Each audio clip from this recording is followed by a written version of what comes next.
মাতার বাড়িটা হলো, হ্যাঁ মাতার বাড়ি একটা বড় প্রজেক্ট, কিন্তু বেশিরভাগ কাজ হয়ে গেছে। মাতার বাড়ি পাওয়ার সাপ্লাই আসে, এরা জাপানিজরা করেছে, জাপানিজ গ্র্যান্ড। এবং আপনারা জানেন জাপানিজ গ্র্যান্ডের আপনার শর্তগুলো খুবই সহনীয়। আর জাপানে একটা সুবিধা, এই পর্যন্ত যা ঋণ দিয়েছে জাপানিজরা কয়েক বছর পর এটাকে গ্র্যান্ড অনুদান করে দেয়। এটা খুব ভালো একটা প্রজেক্ট। এটা রোডের ব্যাপারটা আছে, আর কিছু কনস্ট্রাকশন আছে। আর সবচেয়ে বড় হলো মাতার বাড়িটা একটা integrated project. Chittagong port authority Chittagong পোর্টের একটা জেটি করবে, ওখানে একটা প্রাইভেট জেটি অলরেডি আছে। আর মাতার বাড়ি অথবা ইন্টিগ্রেটেড প্রজেক্ট হলে সুবিধা হয়, পোর্ট ফ্যাসিলিটিস হবে, যেটা আমরা বলি অফশোর।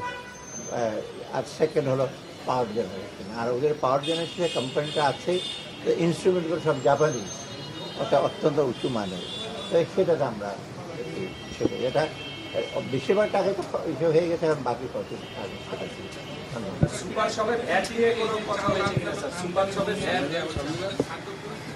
না। খাদ্য পরিস্থিতি খুব, স্যার একটু এদিকে বলেন স্যার। এখন তো খাদ্য পরিস্থিতি খারাপ। এখন আপনারা অন্য অন্য যা কিছু দাম বাড়বে কমে, আমি বলছি যে একটা খাদ্য তো একটা মানুষের বাজেটে অনেক ধরনের খাদ্য থাকে, একটা কমবে বা সার্বিকভাবে মোটা দাগে যদি দেখেন মোটামুটি সহনীয়।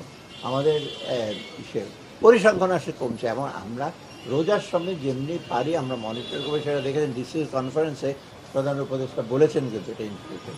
আমিও তাদেরকে বলছি লোকাল লেভেলে আপনারা মনিটর করবেন হোলসেলারদের এবং রিটেলারদের, যাতে কোনো রকম ম্যানিপুলেশন যেন না হয়।